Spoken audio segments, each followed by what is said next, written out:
Voilà, alors, tel qu'annoncé, nous recevons pour vous le pasteur Bravo Yoka.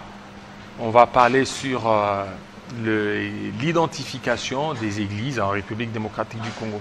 L'opération a été lancée par le ministre en charge de la Justice. Et le contour de cette opération. Bienvenue, pasteur. Merci. Bien portant ce matin. Dieu nous soutient. Les opérations d'identification évoluent bien? Bon, je voulais d'abord corriger. On n'est pas en train d'identifier les églises. Oh, c'est quoi alors? On identifie le ministre des cultes. Le ministre des cultes? Oui. Ah, donc ce n'est pas encore l'identification des églises? Non, parce que l'identification des églises, c'est ce que vous autres, vous avez fait. Ouais. C'est-à-dire, avoir la personnalité juridique, c'est cela ce qu'on a appelé l'identification des églises. D'accord. Donc, chaque église qui s'est constituée en association confessionnelle ou en asbel confessionnel devait se faire identifier. La première rubrique dans le processus de la reconnaissance, de la demande de la reconnaissance, c'est l'identification du dossier de l'église. Et qu'est-ce qu'il y a dedans? Il y a la personne, il y a le statut, hein, il y a les différentes annexes, hein, tout ça. Ce qui veut dire que quand on dit identification de l'église c'est gratuit, j'ai dit non. C'est un mensonge parce qu'on ne veut pas dire la vérité. L'identification de l'église n'est pas gratuite. L'identification d'église n'est pas gratuite. N'est pas gratuite. Mais ce qu'il devait faire, c'est quoi? C'était prendre peut-être un arrêté portant des mesures d'application. Parce que déjà dans l'identification de l'église, on a aussi identifié le représentant légal et le ministre des cultes, c'est-à-dire ceux qui sont censés être chargés de, alors qu'est-ce qui est gratuit alors? Il n'y a rien de gratuit. Il n'y a rien de gratuit. Alors qu'il y a déjà même un communiqué. Non, ce sont des mensonges. Oh. Hein, ce sont des mensonges, c'est-à-dire ce sont des déclarations politiciennes. Il faut éviter que les politiciens puissent s'infiltrer dans l'église hein, pour tourmenter et déranger l'église. Il y a un politicien, un député qui a fait trop de bruit, beaucoup de vidéos, pour dire que l'identification de l'église, carte gratuite et tout ça, tout pour inviter les gens dans sa plateforme qui est non confessionnelle. D'abord, retenez que quand on se retrouve avec quelqu'un qui est politique, parce que président des partis politiques et député, il ne peut pas, quand on vérifie très bien la loi, il ne peut pas diriger une organisation confessionnelle. Parce que l'organisation confessionnelle est apolitique. Déjà, il y a une irrégularité où on se retrouve avec des personnes apparemment sérieuses, mais qui racontent des mensonges, qui manipulent les gens pour des intérêts politiciens. Le problème que nous avons ici, le ministre d'État... mais lui-même, le ministre a pris une décision allant dans le sens de clarifier les choses, que l'identification s'est fait gratuitement. Non, non. Les ministres, c'est-à-dire, d'abord, tout ce qu'on appelle décision, ce sont des choses où il faut que nous puissions respecter d'abord l'Église, respecter aussi le peuple, respecter l'opinion. Hein? Le ministre a même, pendant qu'il a reçu cure, on lui a donné une enveloppe, il a dit l'enveloppe, le ministre ne prend pas, mais c'est une enveloppe qu'on va donner, c'est-à-dire à l'entreprise qui fait l'identification, parce que les machines n'appartiennent pas à l'État, ils ne vont pas les faire gratuitement. Donc ça veut dire quoi? Déjà sur place, celui qui a fait trop de bruit pour avoir les membres dans sa plateforme, et quand on a fait les premières cartes, mais il a payé pour tous les pasteurs auprès de l'imprimeur. Il a payé, semble-t-il, 10 $. Il ne faut pas que... vous savez que nous qui avons... On dit que tout ça, parce que vous voulez avoir l'argent, escroquer l'argent sous le dos. Non, c'est ça aussi un terme pour lequel on pouvait poursuivre d'abord ceux qui sont en train de parler. C'est-à-dire, si moi, j'étais le responsable direct des confessions religieuses, j'allais poursuivre tout celui qui a prononcé le mot escroquerie. Parce que c'est une médisance, c'est une calomnie. Vous ne pouvez pas dire que les gens sont en train d'escroquer, en train de rançonner, pendant qu'aucune personne n'a posé d'acte. De soupçons, et parce que vous voulez vous faire voir, vous voulez vous faire connaître, vous venez raconter des mensonges. Vous savez que dans cette affaire-là, d'identification des ministres des dieux, je dis d'abord que, ce n'est pas une décision du ministre. La commission multisectorielle qui a été établie par le ministre, parce que le ministre, quand il entre en fonction, il a posé la question, qu'est-ce qu'il peut faire pour les confessions religieuses? Il a établi une commission multisectorielle, il a signé l'arrêté, et puis on a envoyé des experts. Les personnes sont venues, il y avait un terme de référence. Le terme de TDR qui avait été donné, on a parlé sur le cadre, le cadre juridique. Quel est le cadre dans lequel fonctionnent les églises? Là, on parlait de la personnalité juridique. Le ministre avait supprimé les F92. L'autre jour, je vous ai dit que le F92 que le ministre a supprimé ne dépendait pas de lui. Parce que le F92 dépendait du ministère de la Culture et des Arts, mais pratiquement des archives.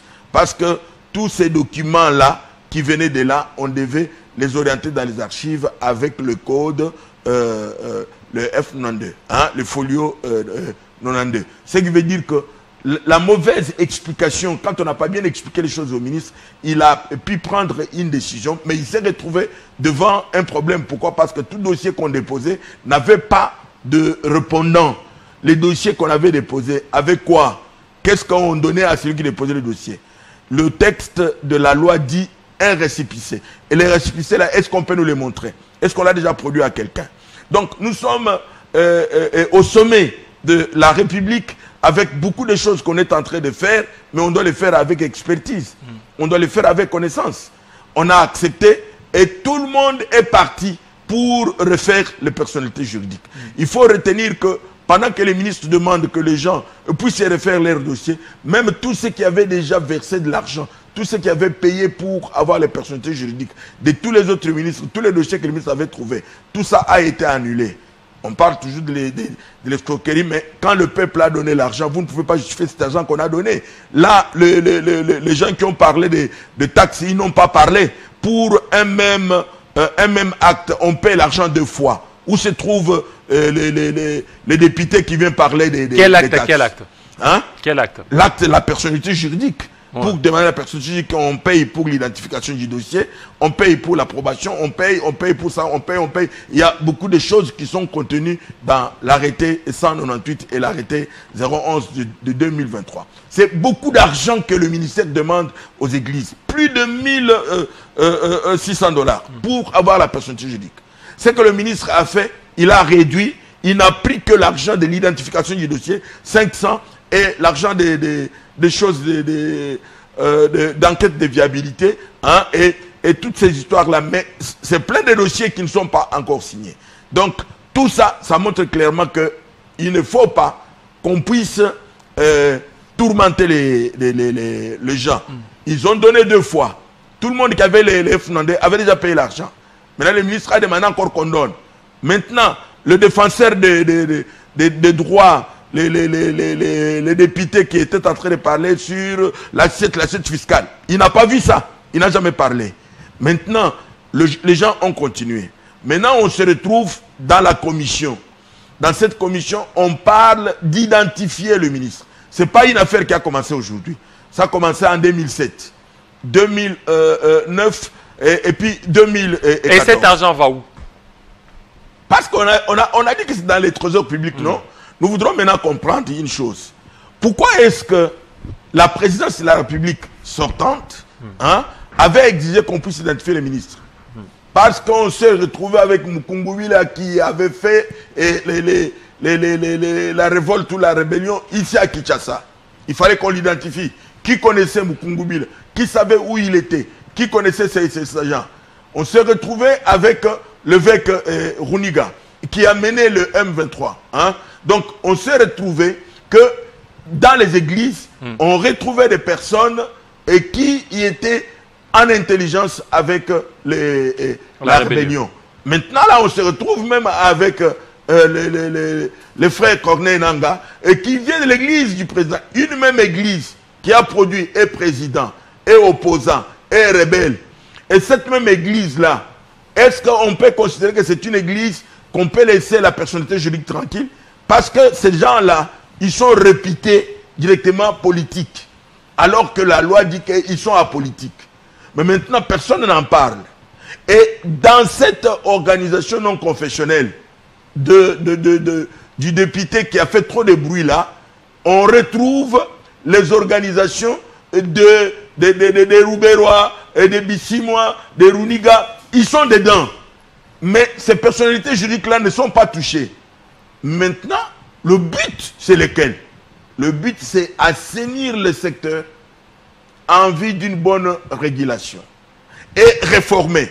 Mais depuis que le ministre est là, on n'a pas engagé même la commission de la réforme de la loi 004.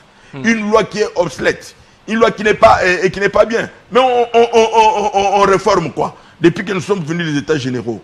Pourquoi est-ce qu'on n'a pas établi la commission pour qu'on puisse en parler? Le député là, qui est en train de parler, c'est eux qui font la loi. Pourquoi est-ce qu'il n'a pas convoqué les gens pour parler de tout ça? Donc, ce sont des propagandes. Pourquoi propagande? Parce qu'on a vu qu'Eberand est en train de faire des consultations et on a entendu que nous autres, nous avions demandé un ministère en charge des affaires religieuses, hein, pour que nous puissions aussi avoir un ministère normatif où on peut se retrouver aussi pris en compte dans le projet de société d'une manière convenable.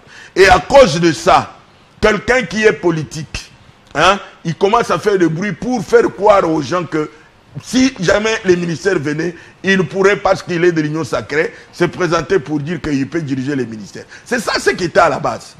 L'identification de serviteurs de Dieu s'est fait de la manière qu'on a donné les fiches qu'on est en train de donner, mais quand on a rempli les fiches, on doit passer par la carte. Cette carte-là, qu'on l'appelle permis, qu'on l'appelle par n'importe quel nom, c'est ça le document le plus important. Permis de culte. Le permis d'exercice, oui, permis de culte, d'exercice de culte. Alors, l'identification des ministres, oui, c'est après identification qu'on vous remet le permis. Que vous allez maintenant pour que vous puissiez trouver le permis. Et quand vous arrivez là-bas, vous devez payer l'argent. Permis? Oui. Mais pourquoi ça? Oui. Non. Mais c'est ça que je vous dis. Je suis là pourquoi? Je suis là parce que on est en train, tout le monde qui est passé là-bas, on leur a dit que c'est gratuit. Je vous pose la question, la gratuité de l'enseignement, elle est vraiment gratuite? Le cahier des communications est gratuit, le journal est gratuit, les livres sont gratuits. Tout ce qu'on fait là-bas, c'est gratuit? Ce n'est pas gratuit. La gratuité des maternités. Quand vous partez, la femme accouche gratuitement, mais est-ce que tous les frais, tous les produits pharmaceutiques que les femmes donnent à l'hôpital, est-ce que c'est gratuit? Donc, dans notre pays, quand on parle de la gratuité, il faut poser la question deux fois. Hein, pour qu'on puisse dire qu'est-ce qui est gratuit. Parce qu'ici, l'identification des ministres, si on a rempli seulement la fiche, on n'a pas donné l'identifiant. Ce qu'on appelle la carte ou le permis d'exercice. Ce permis-là, ce n'est pas le gouvernement qui le produit. Le gouvernement pouvait acheter des machines. Ça ne coûte pas cher, 786 $. Hein? Il achète des machines et il établit. Maintenant, il commence à donner des cartes comme les gens de la CENI l'ont fait. Ils peuvent même aller à la CENI, demander des machines de la CENI. Parce que les machines de la CENI, ils peuvent vous produire les cartes. C'est question seulement de mettre un modèle. Parce qu'on manque aussi d'initiatives. Les machines sont là, d'identification. Les machines même des gens qui ont commencé l'identification des Congolais, on pouvait les prendre. Mais ici, on se retrouve qu'on ramène tout le monde vers une entreprise privée. Cette entreprise privée qui est en train de percevoir 10 $. 10 $ par identification? Par chaque ministre. Oui, par chaque ministre. Maintenant, on a dit aux gens que c'est gratuit. Mais je demande que Godin Poy passe à la télévision. J'aimerais pas que vous citez les noms. Oui, je dis que je lui demande qu'il passe. Non, j'aimerais pas écoutez, que vous pourquoi est-ce que je les cite? Ne citez pas les noms. Moi, j'aimerais que... Je dis ceci. Oui. La personne qui doit passer pour corriger, pour permettre que cette opération se fasse convenablement, c'est celui qui a fait le bruit, qui a dit que c'était gratuit. Pourquoi? Parce que maintenant, il a dérangé les consciences des gens. Tous les pasteurs, de la manière qu'ils se trouvent là-bas, si vous leur demandez, vous dites, donnez l'argent, on va dire, on a dit que c'est gratuit. Ce qui veut dire que maintenant, l'opération d'assainissement là ne peut pas se faire convenablement. On a raté le coche. On a arrêté. Pourquoi est-ce qu'on devait le faire? Parce que l'assainissement devait se faire. On devait connaître qui est qui. Est-ce que celui-là est pasteur? Est-ce qu'il a été consacré? Est-ce qu'il a été ordonné? Est-ce qu'il a fait une école biblique? Est-ce qu'il a fait une école du ministère? Est-ce qu'il a fait l'école théologique? Est-ce qu'il peut avoir une éthique convenable? Est-ce que sa déontologie est convenable? Et toutes ces choses-là, on les vérifie à partir d'où? C'est à partir des confessions religieuses. Mais maintenant, on se retrouve avec une plateforme qui n'est pas, confessionnelle, qui prend tout le monde qui est en train de circuler sur la rue, de gens qui se sont présentés, association pour la marche de Jésus-Christ. On part pour leur donner le permis. Finalement, le permis va servir à quoi? Parce que le permis, là, de la manière qu'on est en train de faire maintenant, ne va pas servir au but pour lequel la commission avait demandé qu'on puisse identifier. Les buts, c'était quoi? Le but, c'était assainir le secteur religieux. Je vais vous dire que le prêtre catholique, ils sont connus, leur nom et leur nombre. Et chacun a un permis de culte. Il a sa carte. Le prêtre? Oui, le prêtre. Chacun a la carte qui vient de Rome. Chaque prêtre, c'est ce permis-là qui vient de Rome. Hein? Pour que vous puissiez l'avoir, vous devez passer par un processus normal. Alors vous voulez transposer ça dans les églises de réveil? Non, non, je veux d'abord savoir. Les églises de réveil ne sont pas les églises, c'est l'église du réveil qui est confession. Mais les mouvements de réveil à tout le monde. Maintenant, pour mettre de l'ordre dans cette affaire-là, il faut qu'on sache qui est qui. Parce que tout le monde qui est sur le bateau, c'est l'église du réveil. Tout le monde qui se retrouve dans les camions, il est l'église du réveil. Tout celui qui est dans les marchés, il est l'église du réveil. Maintenant, à ce moment-là, ces personnes-là ne peuvent pas être identifiées convenablement. Je vous dis que tout le monde de l'armée du salut est connu. Tout le monde de l'armée, tout le monde de l'orthodoxe est connu. Tout le monde qui se retrouve être imam, de la manière qu'ils sont, ils sont connus. Hein? Tout le monde qui vient par exemple de l'église anglicane, ils sont connus. Parce que leur carte, même l'église là de Mobutu, hein, l'église de Mobutu. Prima Coria. Non, non, les SCC. Les pères spirituels, c'est qui? Les pères spirituels de l'SCC, c'est Mobutu, non? SCC. Oui, SCC. L'église du Christ au Congo a pour père spirituel Mobutu. C'est ce que vous ne savez pas, je vous donne la révélation. Comment ça? Oui. Qui les a réunis? Qui les a mis ensemble? Qui a ordonné qu'ils soient ensemble? Parce que ces églises-là dans le monde ne sont pas ensemble. SCC. Oui. Dans le monde, vous ne trouverez pas les baptistes avec les presbytériens, avec les luthériens, avec les pentecôtistes, ensemble. Jamais. Ce sont des personnes qui sont totalement séparées. Mais la personne qui a fondé l'église du Christ au Congo, c'est Mobutu, M. Mobutu. En quelle année là? Mais dans l'année où on l'a fondé là. Ok. Oui, c'est lui le père spirituel de l'ECC. Retenez-le. Vous pouvez les appeler tous ici, demander qui a fondé l'église. C'est la volonté de qui? La volonté de M. Mobutu. Pour prendre tout le monde qui est des tendances pentecôtistes, protestantistes, baptistes et luthériens, tout le monde le prendre, tous le mettre ensemble et en faire une seule église. C'est M. Mobutu. Là, c'était pour combattre l'église catholique. Combattre ou résister ou tout ça, je ne sais pas. Vous comprenez? On pouvait dire aussi que l'église du réveil, le fondateur, c'est Kabila. Si il n'y avait pas de fondateurs qui ont écrit les statuts, qui ont voulu être là, qui ont existé avant qu'on puisse donner les documents. On pouvait dire aussi que c'est Joseph Kabila qui a fondé l'église du réveil. Mais parce que nous, qui avions déjà fait l'histoire, nous avions commencé à exister comme ça par nous-mêmes. Hein? Et puis nous avons voulu seulement formaliser avec les documents. C'est pour ça qu'on ne peut pas nous donner pour père spirituel Kabila, parce que nous-mêmes qui avions écrit les statuts, qui avons tout fait, nous avions déjà notre vision. Nous comprenions déjà les choses. Mais maintenant, est-ce que les CC, qui leur a demandé de se mettre ensemble? Qui a mis tout le monde ensemble? C'est M. Mobutu. Parce que, vous pouvez trouver les baptistes et les presbytériens ensemble. Et les luthériens, vous les trouvez avec les ménonites ensemble, avec les méthodistes, avec les pentecôtistes, avec les assemblées de Dieu. Hein? Dans quel pays? Il n'y a aucun pays où ces gens-là, ils sont ensemble. Il n'y a qu'ici où ils sont ensemble. Et ici, celui qui les a mis ensemble est connu. Donc, c'est pour ça que nous devons, et vous qui êtes vraiment un homme qui parle de la religion parce que vous avez la maîtrise des choses, demandez à ces personnes-là qui sont des politiciens de ne pas s'ingérer dans les histoires d'église avec beaucoup de force. J'ai suivi le ministre d'État qui dit on va traquer les gens. C'est une menace ou c'est une conséquence? Vous allez traquer les gens, pourquoi? Parce que vous avez identifié, mais la liberté de religion, vous la mettez où? Parce qu'on dit que la liberté de religion, elle est... Vous pouvez avoir cette liberté de religion seule, en privé, collectivement ou en public. Hein? Maintenant, vous allez demander à qui de se faire identifier. Si quelqu'un fait sa religion ou son culte seul, vous allez lui demander de venir le faire, de venir chez vous pour qu'il puisse vous voir. Donc, la loi là, qui ne parle pas d'église, la loi 004, vous pouvez l'ouvrir du début jusqu'à la fin. Vous ne trouverez jamais le mot église. Là, on dit quoi dans cette loi? On dit association. Association sans but lucratif. Mais maintenant, dans l'association sans but lucratif, est-ce qu'il y a l'argent?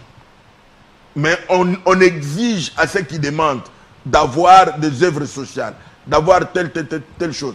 Quelle confusion dans ces pays. Mais parce qu'ils savent qu'il y a des dons, il y a des offrandes. Non, mais c'est une association sans but lucratif. D'abord, les dons, vous voyez seulement les autres qui peuvent donner. Mais est-ce que le pays a déjà donné des dons? Le pays donne l'argent aux catholiques et aux protestants. Est-ce qu'il a donné aux églises de réveil? Est-ce qu'il a donné aux églises de réveil? Il y a des personnes qui sont allées autour du chef de l'État qui ne l'ont même pas conseillé d'une manière où il faut dire la vérité, ce qu'il faut faire. Est-ce que les églises de réveil ont un siège? Est-ce qu'ils ont des... Mais voilà pourquoi ils veulent assez que ce soit assaini, pour qu'il y ait quand même de l'ordre. Parce que si aujourd'hui on veut donner le siège, ou bien si on veut donner l'argent, on va donner à qui? Je vous pose la question. Quand on a mis les catholiques, les protestants ensemble, on leur a donné un siège ou non? Les catholiques qui sont ensemble, on a donné des sièges? Parce que tout ce que les catholiques ont, on leur a donné dans les pays. Tout ce que les protestants ont, on leur a donné dans les pays. Hein? Mais maintenant, les églises, est-ce que les kimbanguistes, ils n'ont pas reçu un siège? Ce n'est pas les kimbanguistes qui ont reçu le siège. C'est les conseils écuméniques, c'est la présidence de la République. Il y a des distractions. On fait des déclarations pour dire nous avons donné le pays à Dieu. Vous avez donné le pays à Dieu, quelle est la preuve? Donnez-nous des preuves qui montrent clairement que les serviteurs de Dieu, ils ont une part dedans. Qu'ils ont quelque chose à faire dedans. Mais il y a des pasteurs. C'est ça un envoûtement collectif. Non, mais il y a des pasteurs qui occupent de grandes fonctions. Non, non, c'est pas ça. Ils les occupent en leur nom. D'abord, s'ils étaient sérieux. Parce que je connais un pasteur qui a dirigé longtemps une assemblée provinciale. Il pouvait faire même un édit. Il ne l'a jamais fait. Il était là à son titre personnel.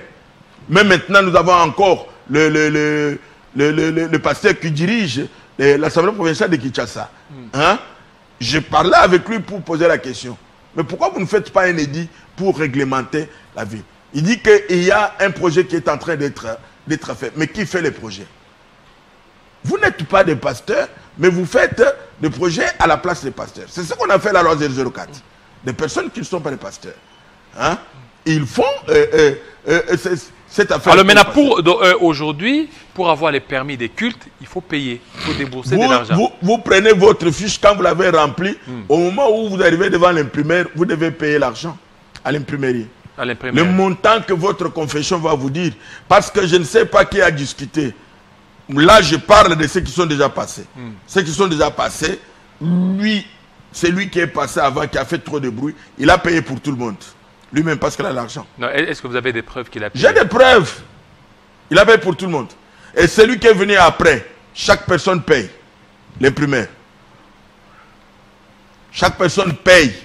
Vous pouvez aller dans leur siège, vous trouverez qu'on est en train. Alors comment avoir les permis des cultes? C'est quoi de condition? Vous êtes membre de l'Église du Réveil, vous devez recevoir votre formulaire. Mais bien avant cela, il faut que d'abord que vous soyez reconnu, que vous ayez une personnalité juridique. Oui, vous avez la personnalité juridique, non? Voilà. Oui. Ceux qui n'ont pas la personnalité juridique, l'Église du Réveil les a alignés dans les personnalités juridiques des communautés qu'il a créées. Alors maintenant, quand on a aligné quelqu'un, parce qu'il faut qu'il y ait quelqu'un qui se porte garant pour obtenir pour vous un permis. Parce que les permis, qu'est-ce qu'on va en faire après?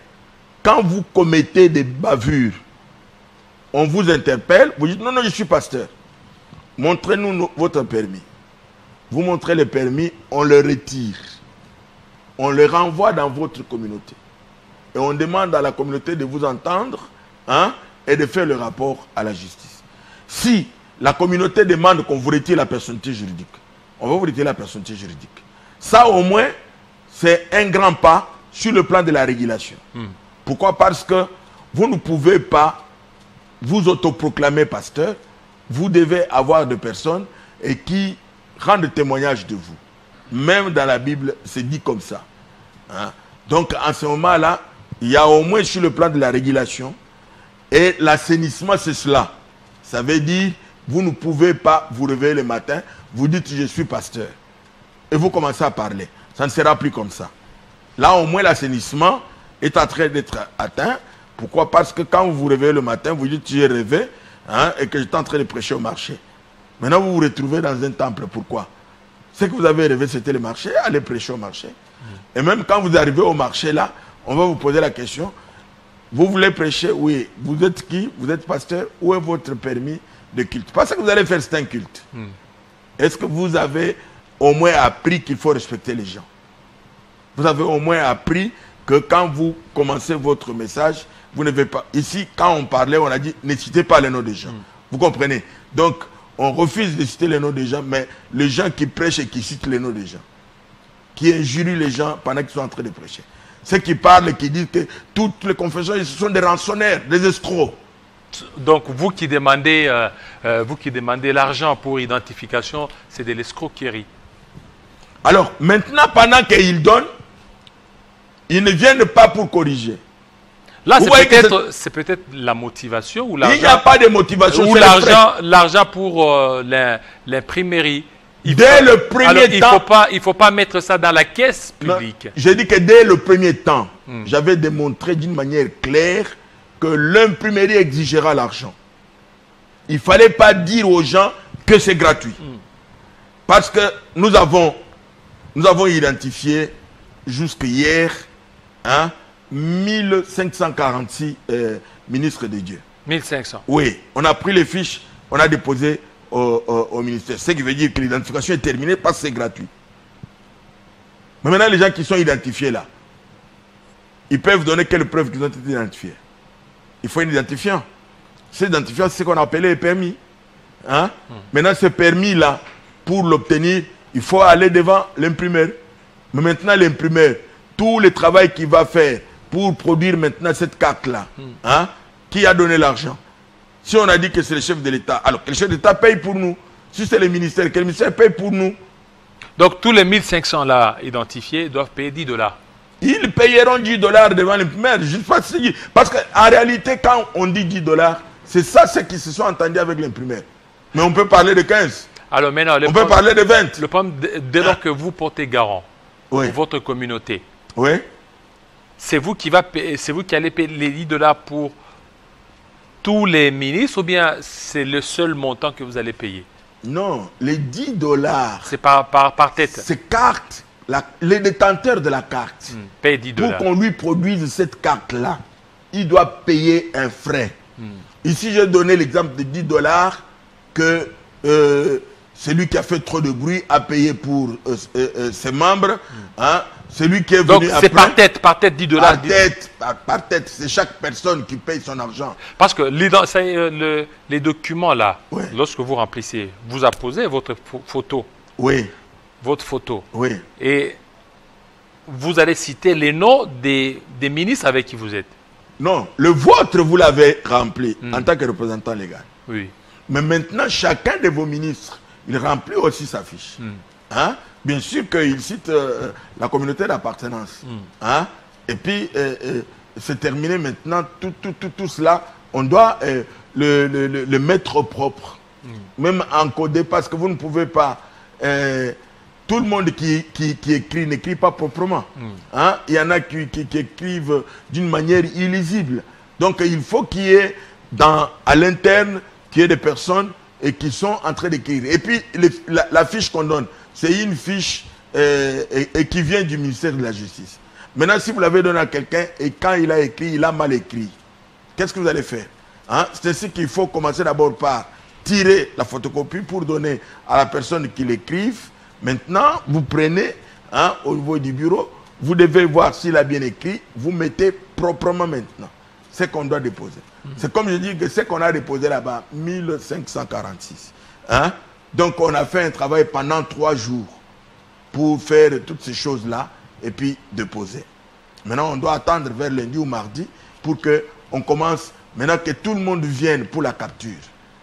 Hein? Les gens, si vous partez à l'imiter là, vous allez retrouver que c'est plein de gens qui se bousculent. Les passeurs. Oui, qui se bousculent pour obtenir leur carte.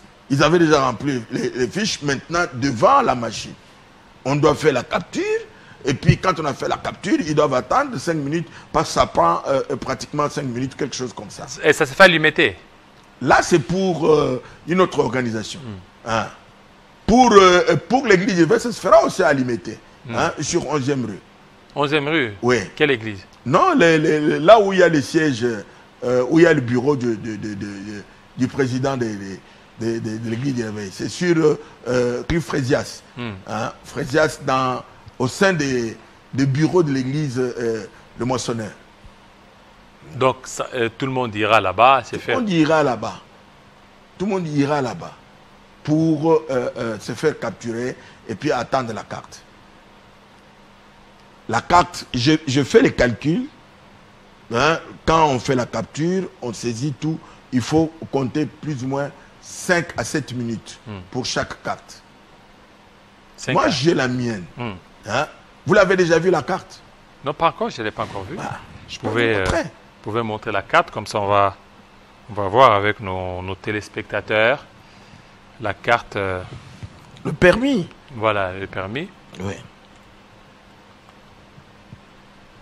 Il est là. Voilà. Et ça, c'est les permis. Oui. Je peux, voilà, laisser passer. Ça, c'est le ministère de la Justice, garde des Sceaux. Oui. Laisser passer, République. Voilà, c'est ça, c'est les permis. Le permis est là. Ah, ok. Permis d'exercice des cultes. Donc là, vous êtes permis d'exercer les cultes. Voilà. Oui. Maintenant, quand vous faites des problèmes, on va vous retirer cette carte. Et on renvoie chez votre représentant légal. Et là, chez votre représentant légal, il va maintenant... Vous ne pouvez pas continuer de parler. Vous ne pouvez pas continuer de prêcher. Voilà. Ça, c'est vraiment un défi gagné. Donc, sur le plan de la régulation. Il dit que non, mon permis est là. Vous donnez. Oui, non, je suis pasteur. Vous êtes pasteur? Est-ce que vous avez un permis? Oui. Je l'ai montré. Vous donnez le permis, on le prend, on le met là-bas. C'est comme un chauffeur qui vient de faire un accident. Okay. Hein? C'est comme un chauffeur qui vient de faire quelque chose. Est-ce que vous avez un permis? Oui. Mais c'est sa voiture, non? Vous sortez le permis, vous donnez. On prend votre permis, on met là-bas. On vérifie maintenant l'infraction. On vous dit ce que vous devez faire avec votre infraction. Mais pour nous, parce que le pouvoir public ne peut pas se mêler dans notre gestion. Hein? La convention, c'est-à-dire ce qu'on a convenu, c'est qu'on va retirer ce permis-là. On va retourner à votre représentant légal. Et puis on demande à la personne de repartir là-bas, d'être entendu sur procès verbal et de faire maintenant le rapport à l'autorité des tutelles. Quand on constate que vous êtes fautif, si on peut on peut retenir le permis, vous ne pouvez plus prêcher. Parce que dans les jours qui viennent, si on vous retrouve en train de prêcher, vous devez montrer votre permis. Sinon, vous allez en prison. Là déjà, tout ce qui s'appelle l'église du réveil. Il faut que tous les pasteurs aient ça. Chaque ministre des cultes, pas pasteur. Chaque ministre des cultes. Oui, ça veut dire que tous celui qu'on appelle ministre des cultes. Modérateur. Le modérateur, ce sont ces serviteurs-là. Des gens qui se tiennent debout devant les gens pour parler. Ils doivent avoir une bonne éthique.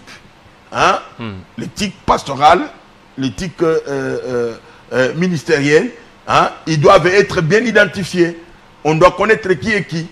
Il ne faut pas qu'on retrouve quelqu'un qui se met devant les gens et commence à parler de la guerre. Hein? Il commence à parler de son parti politique. Hein? Donc, là, au moins, sur le plan de l'assainissement, hein, et même la régulation, on est en train de bien partir. Si tout est fait convenablement, on peut poser la question au ministère de la Justice. Combien de serviteurs de Dieu l'église du Réveil a? Il peut dire non, ils ont 20 000 serviteurs de Dieu. Et ces 20 000 serviteurs de Dieu, ils sont connus. On peut leur demander, par exemple, que chaque serviteur de Dieu paye son impôt, par exemple, de 5 000 francs. Parce qu'en réalité, chaque personne doit payer son impôt. Son impôt? Oui. Ah, mais ce n'est pas... Mais vous êtes Congolais, vous ne payez pas non, l'impôt. mais son impôt, ça c'est... Tout à l'heure, vous aviez dit. C'est une ASBL. Non, non, j'ai dit qu'en tant qu'individu. Oui, en tant qu'individu, mais pas en tant que confession religieuse. Non, non, j'ai dit qu'en tant qu'individu. Hein, autrefois, il y avait l'impôt individuel. Oui, hein? mais actuellement, ça n'existe plus. Hein? Non, ça existe. Ça existe plus. Vous êtes pasteur tel que vous êtes là, vous utilisez un chauffeur. Hein? Oui. Vous utilisez un cuisinier. Hein? Oui. Vous utilisez un protocole. Vous avez des gardes de corps. Vous avez des personnes que vous payez. Hein? Toutes ces personnes-là que vous payez. Est-ce que vous savez que vous avez payé l'impôt pour eux? Et en plus de ça, le permis, c'est renouvelable. C'est 5 ans, 5 ans. C'est ce qu'on a dit. Pourquoi alors? Alors, mais c'est pour qu'on sache si vous êtes toujours en activité. Vous allez commencer toujours à renouveler. C'est compliqué. Ok, merci beaucoup, pasteur. Surtout de nous avoir éclairé sur l'identification des églises. Vous avez dit que l'identification des églises est payante. L'identification de l'église est payante, c'est par la personnalité juridique. C'est là où l'église est identifiée. Mais on pouvait peut-être avoir un arrêté portant ventilation de ces $500 que l'on paye pour l'identification, de telle sorte que quand on a payé, maintenant au moment où on va venir pour identifier les hommes, qu'on ne puisse plus demander l'argent. Mais cela n'a pas été fait. Maintenant, on doit identifier le ministre. C'est là où on vous a dit, oh non, ça n'a pas été signalé. Non, c'est faux. C'est signalé aussi dans dans le rubrique, dans les conditions pour obtenir la personnalité juridique. On a demandé d'identifier le représentant légal. Hein? On a demandé d'identifier les personnes chargées de l'administration. Hein? Ce sont des ministres-là. Quand on dit non, non, c'est pas signalé, c'est pas demandé, c'est faux. Ce sont des personnes qui ne connaissent pas ni loi et ils ne connaissent même pas ce qu'on est en train de faire. Ils passent devant les gens pour manipuler. Ce sont des politiciens. Ils doivent dire la vérité. Donc maintenant, la carte, le permis ici, il a été demandé par la commission afin de connaître combien de personnes sont en train de travailler pour Dieu dans ces églises-là autochtones, la manière que ça se présente. Parce que les autres, on connaît leur nombre. Hein? Ici, ils sont devenus très nombreux. Hein? Ils font n'importe quoi. Hein? On ne les connaît pas.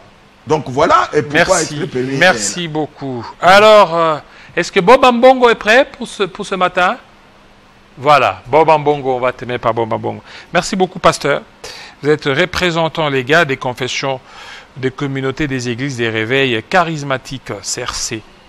Voilà. La communauté des églises du réveil charismatique. Voilà, réveil charismatique. C'est là, moi, je suis représentant légal de cette communauté-là. Voilà, ouais. Merci beaucoup. Oui, ça existe, hein?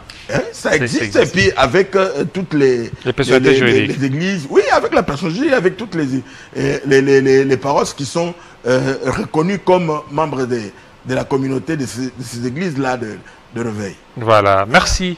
Merci beaucoup. Voilà, on va certainement encore avoir des plus amples... Il faut dire que cette carte-là, le code qui est là, il fonctionne convenablement. Ok. Si vous aviez le scanner sur votre téléphone, vous allez l'expérimenter. Vous prenez, vous scannez, vous mettez là-bas, vous voyez que toute l'identité sort. Alors, maintenant, le travail là qui est fait de cette manière-là, on va le faire gratuitement au nom de quoi? Hein? D'accord, merci beaucoup. C'est pour ça que j'ai tenu, quand vous m'aviez demandé de venir, à venir ici pour dire, je veux que quelqu'un vienne me contredire qu'on ne paye pas. En ce moment-là, qu'il soit là pour que les gens voient. Parce qu'ils ont fait le bruit, mais ils ont payé en cachette et ils sont restés maintenant cachés. Voilà. Hein? C'est pourquoi nous, chez nous, nous avions parlé, on m'a dit que c'était moi qui avais induit le ministre en erreur, je n'avais pas induit le ministre en erreur parce que ce n'était pas moi aussi qui lui avais conseillé. La commission a parlé, le ministre a décidé. Et même quand le ministre a dit que la fiche et l'identification, non, ce n'est pas l'identification, c'est la fiche qui était gratuite. Hein? Mais maintenant, toute la prestation, tout ce qu'on doit faire, l'enregistrement, toutes ces histoires-là, les gens, d'une manière interne, peuvent demander de frais administratifs. Hein? On ne peut pas être là pour dire que non, on ne doit pas faire ça, on ne doit pas faire ça. Non, c'est pas normal. Parce que maintenant, là, tout ce qu'ils ont renié les a rattrapés. Voilà. Ça les a rattrapés. Merci. Maintenant, ils commencent à se cacher. Moi, je veux que tu puisses demander, c'est-à-dire au cabinet, hein, que celui du cabinet ou que les députés qui parlaient. Voilà, merci beaucoup. Alors, on poursuit avec la tranche culturelle.